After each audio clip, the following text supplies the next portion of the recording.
falar sobre esse assunto. Eu vou chamar o professor Paulo Dutra, que já chegou aqui, e eu vou convidar ele para participar da live. O som tá bom, porque é a primeira vez que eu estou fazendo uma live sem usar o fone.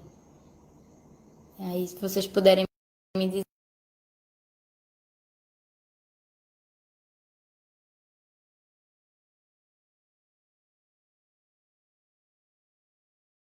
E aí, se vocês puderem me retornar a escrever, eu sei que demora um pouquinho. Oi, Paulo, professor Oi, Paulo. o som tá bom, para mim o som tá bom. Tá bom, né? Então vamos lá.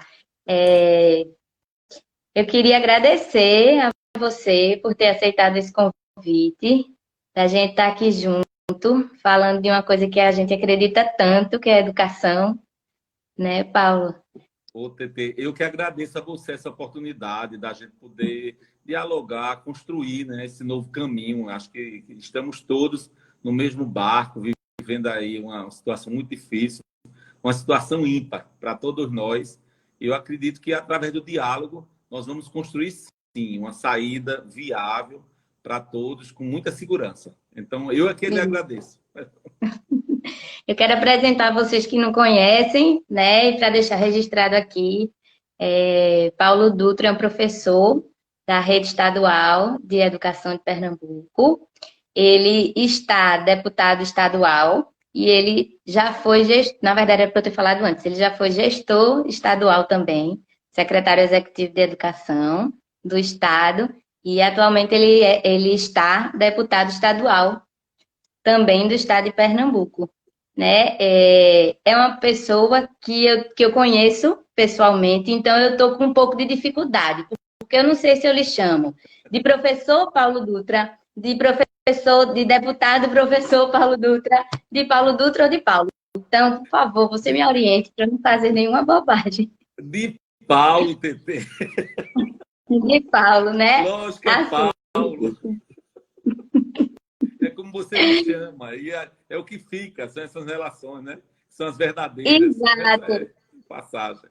Exato, e como a gente está falando aqui sobre cuidado, né? Eu acho que Isso. tudo que a gente vai falar vai ser baseado nisso, né? No cuidado com o outro, no cuidado com as crianças, com os jovens, no cuidado com a educação, hoje para conversar. Verdade, verdade mesmo. Para começar, essa live ela tem, né? O nome que eu coloquei, que a gente colocou, foi um retorno possível, né? Se existe esse retorno possível, e de ser um retorno através dos cuidados, né? O retorno pelo cuidado.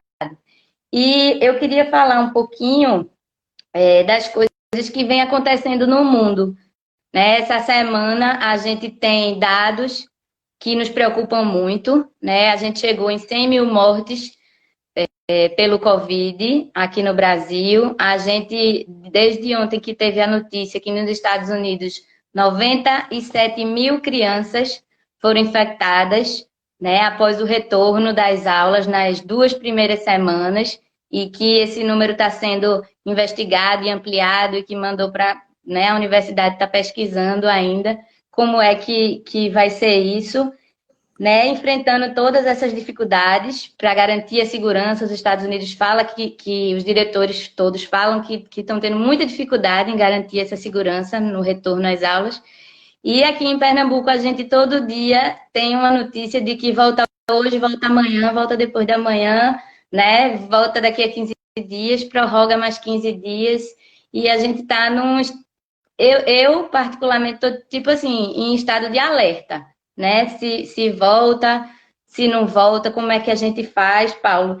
E eu sei que você fez, né, uma indicação para o governo do estado, e eu queria que você contasse um pouco aqui para a gente como foi essa indicação, né? O que é que você acredita nesse momento ser possível, nesse momento de pandemia, né? A pandemia e a educação, como é que a gente pode pensar nisso?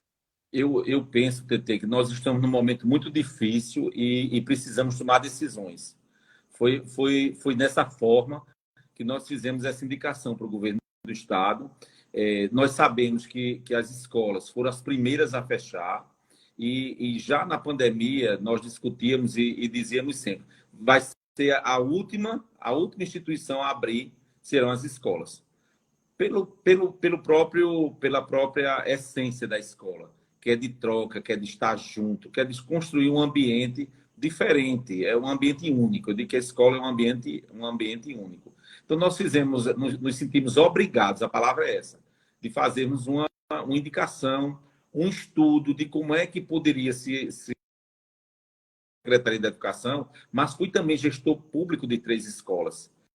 Então, eu conheço bem esse clima, o que é uma escola de ensino médio. Não conheço muito da fundamental, mas acredito que vão precisar de muito mais cuidados do que o médio, porque o médio jovem ainda nos escuta mais. Pois bem, e o que é que diz essa indicação? Tivemos algumas críticas, as pessoas dizendo, não, o deputado está defendendo a volta às aulas. Não, de forma nenhuma. A indicação foi, em voltando às aulas, nós sugerimos que não voltassem todos os estudantes. Nós somos de um estado, o estado de Pernambuco, nós temos 9 milhões e 300 mil habitantes.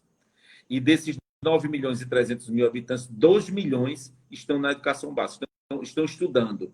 Então, numa possível volta, nós vamos ter 2 milhões de pessoas saindo todos os dias para a escola.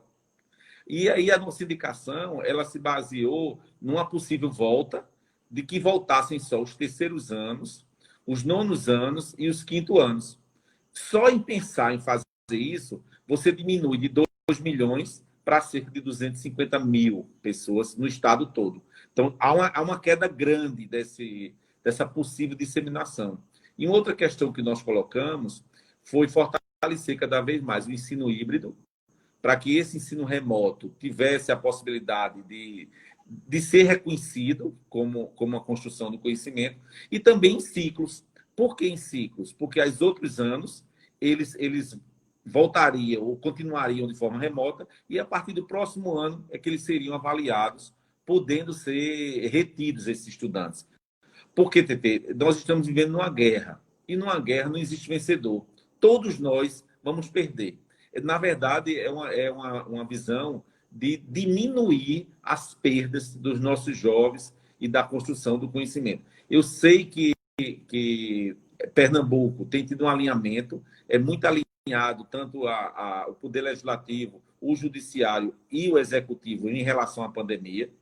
Todas as matérias em que o governador Paulo Câmara precisou, que mandou para a Alep, nós, deputados, somos 49, votamos de imediato para que não houvesse atraso nas questões burocráticas mesmo da pandemia. Estamos juntos nesse barco. Então, pedimos também, amanhã, às 16h30, haverá uma audiência pública, onde vai estar presente o secretário de Saúde, o secretário de Educação, várias entidades do poder público e privado do estado de Pernambuco, para discutirmos essa volta. Porque, como você diz, hoje nós estamos no dia 11. Até o dia 15, as aulas estão suspensas. Mas até essa volta, ela precisa ser pensada, ser construída na coletividade. Porque, veja bem, vai que se decide voltar e as famílias resolvem não mandar seus filhos.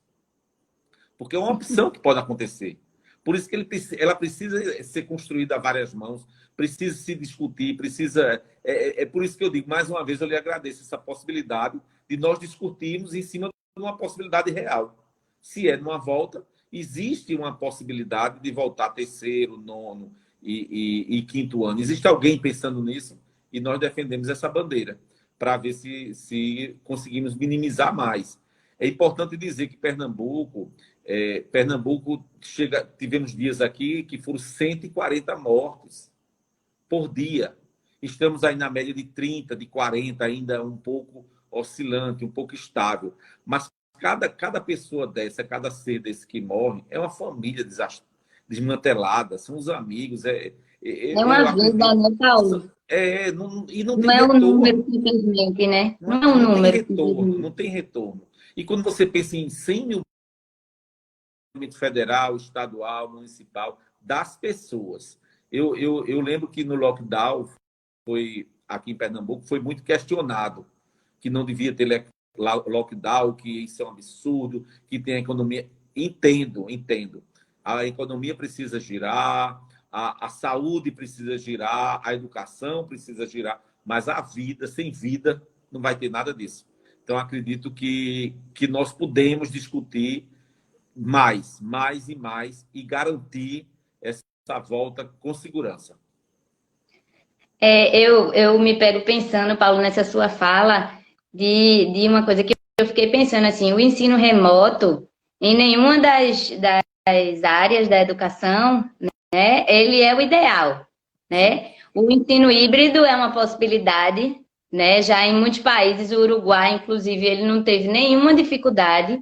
Ele vem no Uruguai, tudo vem acontecendo muito bem, porque eles já tinham esse sistema de ensino híbrido, então não tem data de retorno e nem tem pressão para retornar, porque funcionava, já funciona, né? Mas a gente entende que não é o ideal, mas a contraposição disso, eu penso que são vidas, né?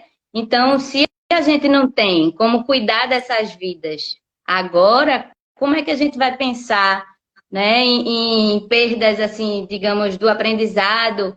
Eu acho que é como você falou, é um momento, assim, de guerra, né, e que a gente precisa ter cuidado do que é que a gente pode garantir, né? Garantir a saúde física, né, a vida, a saúde física e também a saúde mental, né, dessas crianças, dos professores, dos cuidadores, das famílias, que eu acho que está todo mundo passando por momentos muito desafiadores, muito difíceis, né, de ficar pensando nisso tudo. Inclusive, acho que essa falta de posicionamento, sabe, Paulo, do governo do estado, da prefeitura, enquanto política pública, você sabe que eu trabalho militando pela primeira infância, né, e que a gente já sabe, né, que a política pública mais importante é a valorização da primeira infância, que sem esse investimento na primeira infância, né, é o melhor investimento que um governo pode fazer pela sociedade, é investir na primeira infância,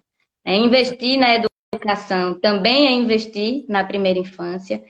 Eu acho que uma coisa que eu venho me questionando muito é o posicionamento do governo em cuidar disso, sabe, Paulo? Como você falou que você se posicionou, eu não percebo, né? As pessoas estão sofrendo, são muitas questões, é um cenário muito complexo, né? Que depende de muitas pessoas, mas como eu milito pela primeira infância, eu me pego muito desse lugar de cuidar, de defender, de cuidar para que a educação desses últimos anos, esses avanços todos, não se percam, né, diante de uma pandemia, diante de um retorno precipitado, de uma volta feita sem o cuidado devido, né, para que essas crianças voltem para a escola.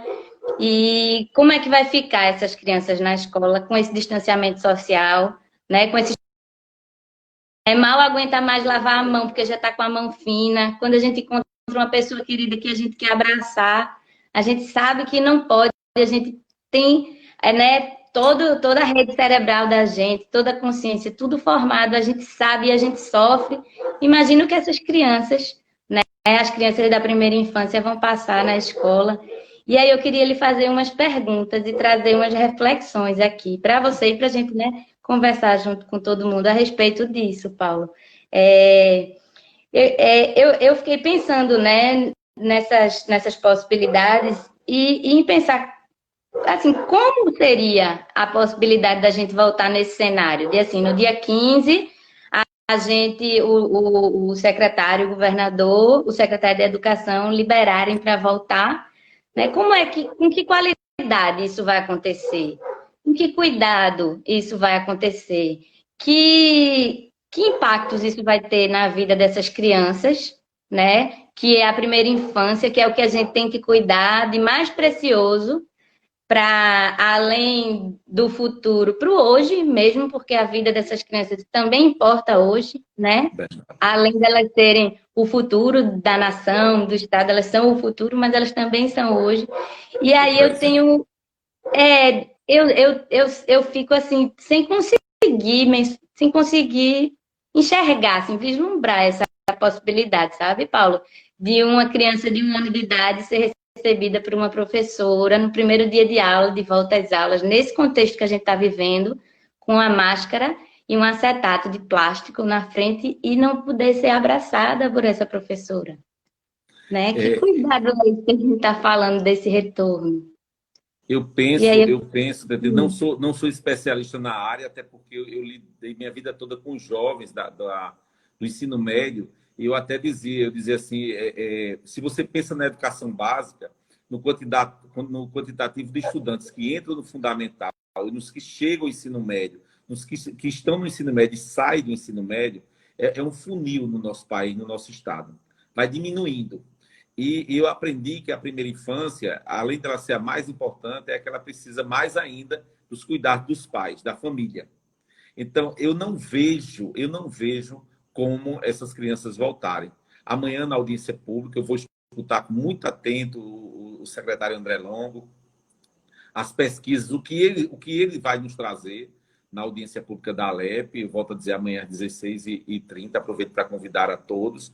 Mas eu não vejo, eu penso que uma coisa boa que nós poderíamos tirar dessa pandemia seria exatamente a educação infantil, especificamente, criar uma forma dela ficar em casa, dela estar mais junto da família, mais junto dos pais, porque nós vivemos tempos diferentes nesses últimos 4 meses.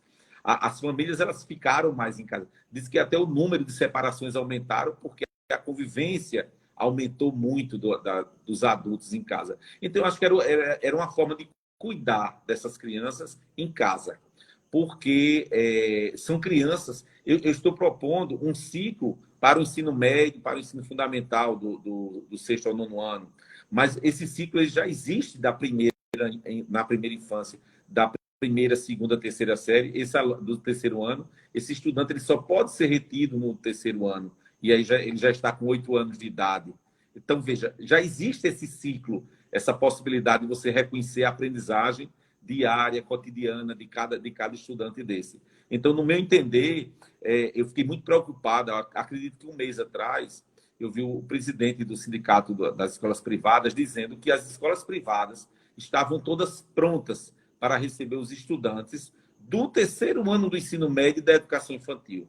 E eu me perguntava qual a interseção que existe aí, qual a coerência que existe nessas duas modalidades tão distantes, nessas duas fases da educação básica tão distantes, que é a educação infantil e o ensino médio. Porque o ensino médio, infelizmente, aí eu digo a você, infelizmente, nós temos aí o MEC, o nosso presidente, o anterior ministro, ele só adiou o Enem. Então, se nós não voltarmos com os estudantes do ensino médio, nós vamos estar contribuindo ainda mais com a distância que há entre a escola privada e a escola pública.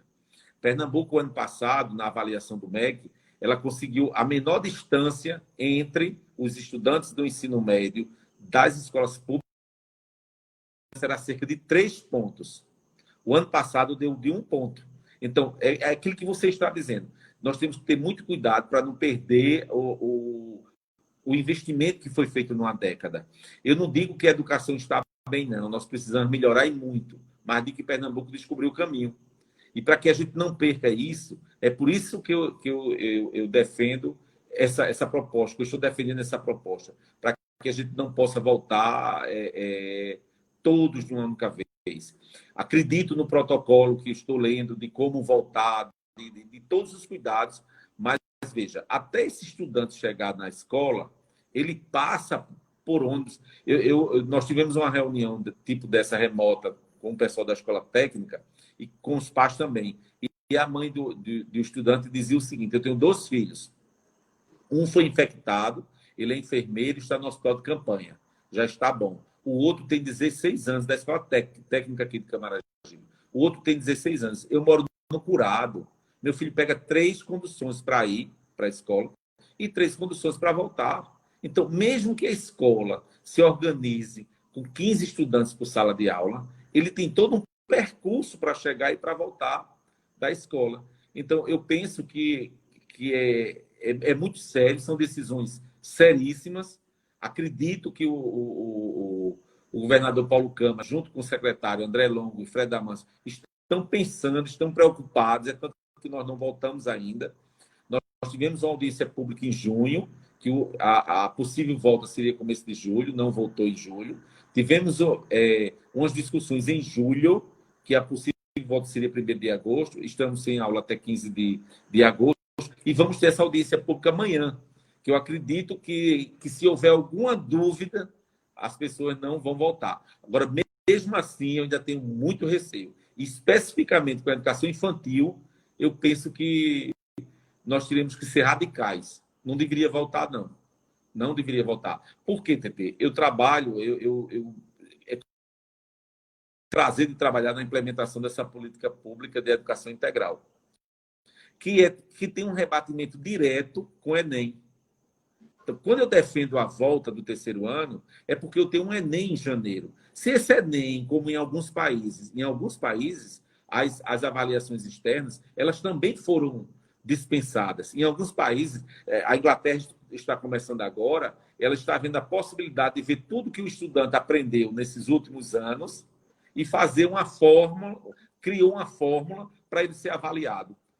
Que talvez não seja o ideal, mas são soluções possíveis que continuem evitando as trocas, evitando estar junto, fortalecendo ainda mais o isolamento social. Eu penso que nós precisamos estudar muito e ter cautela, ter calma. Nós fomos pegos de surpresa, dia 18, fechando todas as escolas. Fechando as escolas aqui no nosso estado, todas, dia 18 de março. Não tivemos tempo para nos preparar para isso, mas nós temos tempo para se preparar para uma possível volta. Então, eu acho que também não podia abrir todos de uma vez. Sei que o protocolo ele está pensado para primeiro, 3º, 9º e 5º, a primeira semana. Segunda semana vem outros anos da educação básica, mas aí eu me pergunto, por que só 8 dias? E se volta assim, por que não 15 dias e avaliar esse primeiro grupo? Fazer como teste mesmo com esses meninos maiores? Não sei, eu acredito que amanhã nós vamos clarear muito essas questões e também passar essa segurança, isso que você está dizendo. Nós precisamos nos sentir seguros. Os secretários de educação, secretário de saúde, precisa dar segurança à população, porque até essa demora, que eu entendo, às vezes até eu entendo, da dificuldade de você ter... Porque não existe uma posição única. Existe uma construção. Existe uma construção. Entendi, Paulo. E você falou em duas coisas assim que eu acho muito importante e acho que muito relevante pontuar, que é com relação à rede pública e à rede privada. E o meu entendimento é que não deve haver distinção nesse retorno, né? Porque justamente pelo que você falou com relação à desigualdade, né, ao aumento da desigualdade, de se pensar em retornar ao 3º ano esse ano, em ter no Enem em janeiro, para garantir que não haja, né, que não aumente esse abismo social tão desigual que a pandemia deixou assim bem a 2 centímetros de distância do rosto da gente, né? Se tinha alguém que estava querendo não enxergar, agora está impossível, né? Só se não estiver vivendo no Brasil. Hipótese alguma de uma diferenciação, porque a gente sabe que existe uma pressão de mercado, que é legítima, inclusive, né? As pessoas investiram o seu tempo, o seu dinheiro naquela instituição privada, né? Que aí é uma outra conversa, acho que para umas 20 lives que a gente falar da privatização da educação, né? E desse caminho que o Brasil adotou, que acho que agora também a gente está vendo que tem alguma coisa que não está muito correta, né? Nessa questão de privatizar a educação, mas daí é outra questão. Mas assim, em sendo privatizada, né, tem alguém que precisa pagar essa conta, né? Que é um investidor da educação, é um empresário, né? Então, eles precisam, né, que exista uma viabilidade do negócio deles, né? Os empregos precisam ser mantidos, os professores que fazem parte dessa rede privada, eles têm os compromissos deles, eles têm família. Então, não é ilegítimo esse pleito de voltar, né? As instituições de educação infantil tiveram uma evasão enorme, as pessoas acharam, né, que criança podia tirar, já que não está indo para a escola, eu posso tirar. Então, é um sistema que está todo desestruturado, né? Esse sistema da educação, e eu falo principalmente da educação infantil. Mas eu penso que até eu vi aqui um comentário que quando a gente pensa nessa pressão do sindicato, ele coloca muito que precisa retornar porque os pais precisam ter um lugar para deixar suas crianças, né? Como é que a gente vai pensar numa educação, numa escola que é um Espaço de cabide de guarda. crianças, né? Um espaço de guarda, né? E que a gente sabe que porque é um país pobre, né? É um estado que a gente tem os recursos limitados, o Brasil tem, né, Fugiu um todas as... pouquinho, TT. Voltou? Voltou. Não, eu estava dizendo que a gente sabe que de certa forma que a gente precisa garantir. Aí eu penso, Paulo, que em vez de pensar talvez amanhã na reunião, de pensar no retorno, né, para as crianças pequenas, para as crianças menores, a gente pensar em cuidar e pensar em botar a cabeça para funcionar e tirar uma ideia super criativa para uma política pública que garanta esse funcionamento, porque a gente está vivendo um tempo de exceção, né, que garanta a viabilidade dessas escolas privadas, que garanta que um cuidador possa ficar com uma criança que não está na escola, né? Um cuidador comunitário, alguém da família, e que exista um monitoramento para isso, que a escola consiga chegar junto, que se não é de forma remota, né? O professor vai lá. Se um professor for na casa do aluno, por exemplo, é um contato muito menor do que se 20 alunos forem para a escola. Perfeito. Então, assim, existem alternativas. É tudo muito desafiador, muito difícil, eu penso. Mas também penso que a gente não pode botar, né, essa conta na infância dessas crianças. A gente não pode botar elas para pagar essa conta agora. Eu acho que a gente tem que continuar bancando e que o governo tem que ver para continuar vendo da melhor forma, né? Também a iniciativa privada, da forma como pode fazer, os pais que pagam essas escolas. Eu acho que é uma coisa a gente tentar aprender a viver como comunidade. Eu acho que o vírus ele convoca a gente para viver, né, em sociedade, não tem mais essa coisa individual. Venha porque a minha escola está toda preparada, está tudo esterilizado, né? É E quando difícil. você... É muito difícil. E quando grandes que têm condições de estarem realmente prontas para receber esse estudante, mas não é a maioria. A maioria das escolas privadas não são assim. Eu trabalhei menos de um ano, eu só trabalhei menos de um ano numa escola privada, lá em Casa Amarela, e é uma casa grande, e onde os quartos é que são as salas de aula, entendeu? Os meninos já vinham apertados lá, seus 25 estudantes, já era pouco. Então, colocar 15 no quarto, 10, ainda é muito. Então, eu acho que tem que ter muito cuidado. Agora, eu penso que eu dizia logo no começo da pandemia que quem podia arrumar uma solução ou uma saída mais viável para essa pandemia, para uma volta às aulas, seriam os artistas. Porque os artistas, eles conseguem ver o que nós normais, ou pelo menos eu, não consigo ver. Porque é pela sensibilidade, porque não adianta querer voltar como era, dando um jeitinho para o vírus não chegar junto. Porque a gente sabe que a escola ela é muito complexa até você chegar a ela. E quando você chega nela, a essência da escola é a troca, é o conversar, é o estar junto, é a socialização. É um dos pilares. Não dá para você pensar numa escola de isolamento. Então, veja É a interação. A essa ideia que você BNCC traz. vem esse ano como obrigatório, né? O cuidar, o educar, o interagir como forma de aprender e o brincar como eixo. Como é que vai se brincar nesse espaço de E a nossa... restrições, de Isso, não o tempo todo e de isso. afastamento? E nós somos responsáveis por essa geração. Você falava aqui agora, as crianças, os jovens e adultos, nós que estamos vivendo isso agora, quiçá daqui a 100 anos, outro grupo de pessoas vai viver essa mesma experiência. Quando a gente lembra aí da gripe espanhola lá há 100 anos atrás, que as pessoas se isolaram e morreu tanta gente. Quer dizer, eu acho que você não pode banalizar. É você dizer assim mesmo, é preciso ser como era. Não, é preciso abrir mesmo a mente para pensar diferente, como você coloca aí.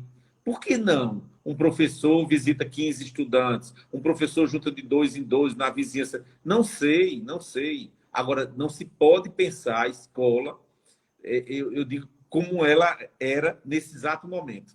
Ela pode voltar a ser o que era, mas não nesse exato momento. Eu sou um defensor da educação, eu sou um defensor da escola. Eu acho que escola é sagrado. Eu lembro que tinha um grupo de estudiosos que defendiam, inclusive, a extinção da escola, que você podia se fazer uma autoconstrução do conhecimento, que pode também. Mas você pensar isso em sociedade, você precisa ter as trocas até para ver como é que se constrói. E onde é que a gente encontra, onde é que a gente socializa mais com pessoas tão distintas? Na própria escola. É, eu estou de acordo com sua fala, Paula. Eu acho que é por aí mesmo. Acho que inclusive, nesse momento, acho que deve existir alguma coisa de um trabalho de cuidar, né, dessas pessoas que fazem parte da educação, né, de cuidar das pessoas que fazem parte da escola, de cuidar dos profissionais da educação, as auxiliares, os auxiliares, os professores, né, de cuidar de quem cuida, porque se a gente também não fizer esse trabalho de cuidar agora, enquanto as aulas não voltam, né, como é que essas crianças vão voltar sob os cuidados de quem, né, o que a gente tem visto são adultos que têm sofrido muito, os professores super exigidos, né, de se reinventar, de trabalhar dando sangue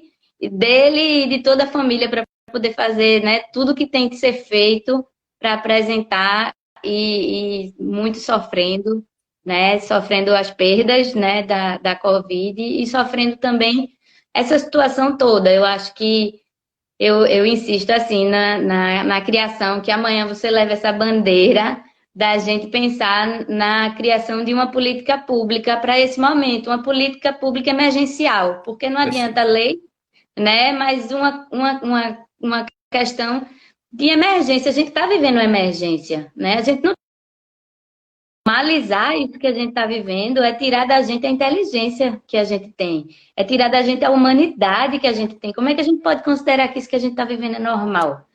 Né? Eu penso que a gente tem que considerar isso como exceção, como você falou, é uma guerra. Né? Então, como é que a gente vai viver nesse tempo? E o que é que numa guerra tem de mais valioso? São as vidas. Né? Todo o restante a gente se junta, se une, com todas as dificuldades, mas, né, capitaneado pela gestão, né, e você está aqui para eu falar para você militar e defender essa bandeira a gente amanhã. Vou sim, né, TT. Eu penso assim também. Não sei, eu digo sempre, eu não sei o caminho, eu não sei a resposta. Mas e estou de forma incansável discutindo, questionando, porque eu digo que vai ser uma geração que nós precisamos nos preocupar com eles. Porque eles estão vindo aí. Como é que vem a cabeça dessas crianças? É muito difícil você ver. Eu chamei essa semana, há uns 10 dias atrás, chamei meu sobrinho que tem 8 anos para ir no interior. Não, não vou não, que eu não quero morrer, eu não saio de casa. Ó, uma criança de 8 anos, enquanto não tiver uma vacina. Veja, uma criança de 8 anos falando isso. A mãe chamou para cortar o cabelo. De jeito nenhum, que eu não vou, não pode sair de casa, já basta vocês saindo. Quer dizer, eles é que estão ensinando a gente, mas é o pavor que a sociedade tem passado no seu dia a dia. E eu penso que esse é um momento que mexeu muito com a cabeça de todos nós. Nós temos uma prática nas escolas integrais, que é o acolhimento. As escolas integrais, elas trabalham só com primeiro, segundo e terceiro ano do ensino médio. Então, quando você chega, você sabe que só vai passar ali 3 anos. Então, o estudante do segundo ano acolhe o do primeiro. Aí, isso que você estava dizendo aí agora. Quem é que está com a cabeça boa para acolher os professores, os funcionários, para que esses professores e funcionários, com a semana depois, acolham os nossos estudantes? Então, eu penso que nós temos que ter muita segurança nesse novo caminhar. Eu não gosto muito do novo normal, não. Eu faço igual a você. É tudo tão diferente que não tem nada normal. Normal é quando nós voltarmos realmente eu chamo ao passado, há 4 meses atrás, e que a gente possa realmente estar vivendo numa normalidade. Mas agora acho que nós estamos vivendo em suspenso. Porque você pensar, Tete, quando a gente pensa assim, 30 mortes dia, você saber que hoje, meia-noite, vai ser contabilizado que morreram 30 pessoas, que amanhã, porque depois de meia-noite começa a contar novamente lares, e também as amizades, as construções, a mudança, eu digo, do próprio trabalho vai mudar. As relações de trabalho também vão mudar. Eu acredito que é algo assim da gente viver, discutir e tentar buscar uma solução menos dolorida, porque doloroso está para todos nós. E eu acho que é hora eu digo sempre, de dialogar mesmo, de buscar, de estudar, de ver como é que está acontecendo lá fora, de ver uma possibilidade e pensar no extremo mesmo, isso que você coloca aí, uma política pública única. Quando eu falo aqui criar os ciclos, a gente vai precisar do Conselho Estadual. É criar ciclos para 2021 mesmo, não é nada de pensar no futuro distante, não. É enfrentar essa pandemia como ela tem que ser enfrentada. Se o isolamento está dando certo, vamos continuar isolados. Como é que a gente faz para aprender no isolamento? Como é que a gente faz para esse conhecimento chegar? Hoje o governador lançou um programa, o Conecta Aí, onde dá a possibilidade de todo estudante, todo professor, acessar em seu celular as aulas. Olha aí, não é uma possibilidade? O Conselho Nacional já diz que pode ser avaliado de forma remota, nessa forma de AD. Então, vamos ver uma forma de avaliação. Nós já sabemos que tem países, como eu disse aqui agora, que está somando tudo, fazendo aí uma mágica, que não é o ideal. Eu também critico, mas não sei se essa ideia é essa. Mas vamos pegar todas essas possibilidades e não nos deixar abater ainda mais, porque abatido nós estamos, né? Quando a gente entra numa briga dessa que a gente não consegue caminhar com um pensamento, né? Ou pelo menos da maioria, os professores estão apavorados. Você vê, a gente falando aqui, o sindicato dos privados, o presidente do sindicato de escolas privadas, querendo que voltem. Eu tenho uma relação muito forte com o sindicato dos professores da rede pública. Eu fui bombardeado, porque eles dizem que não deve voltar de jeito nenhum, só quando tiver a vacina. Mas eu pergunto, e qual a solução para esse ano, para esses alunos? É isso que eu pergunto. Mas aí me bombardeiam, porque você está defendendo a volta. Não, eu não estou defendendo a volta. O que eu estou dizendo é, em voltando, que voltem só os anos finais. É diferente, né?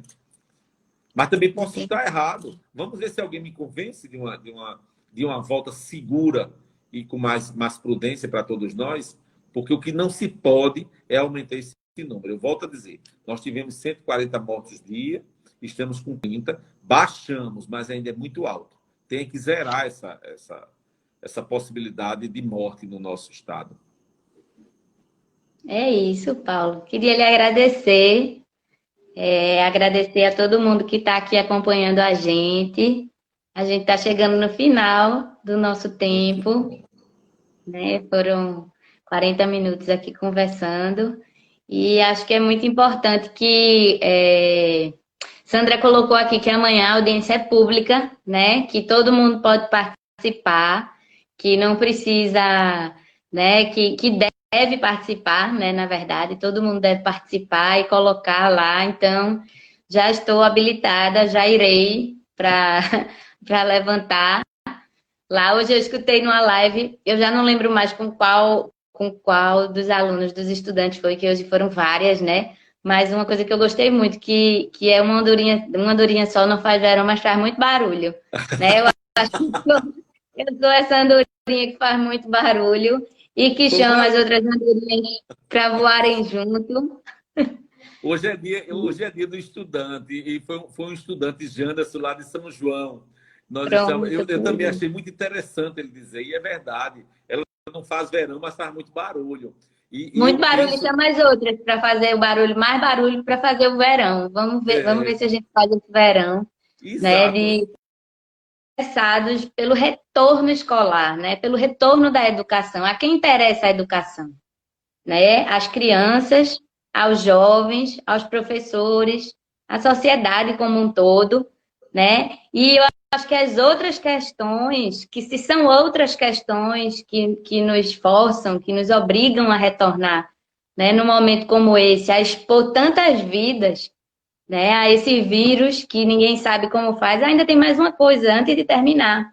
Tem uma síndrome nova, que já acometeu duas crianças, que eu anotei aqui, é síndrome inflamatória multissistêmica, que já tem duas crianças internadas em Pernambuco, que desde maio tem sido relacionada à Covid e agora, né, está sendo... É certo que é relacionada à Covid, então isso ocorre em crianças, né? Então é mais um agravante para que a gente preste atenção nisso, né? Para que haja um Verdade. retorno, E é por isso que nós precisamos discutir cada vez mais, não é? para Cada vez mais. que haja um retorno que garanta a vida, né? E que garanta a educação, né? Os avanços que a gente teve, que não se percam, que não se perca a vida, que o restante a gente consegue correr atrás, né? Os ciclos, as propostas e os desafios. As políticas públicas, elas estão aí para que isso tudo seja amparado, que a gente consiga caminhar e fazer o nosso verão em janeiro, hein, Paulo? Quem sabe? Que bom. É Vamos.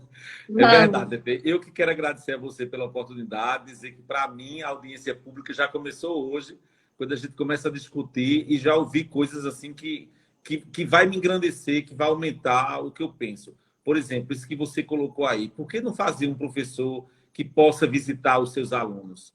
Por que não? É algo que não existe ainda e a gente tem que sair da caixa. Nós precisamos pensar num outro tipo de escola para esses dois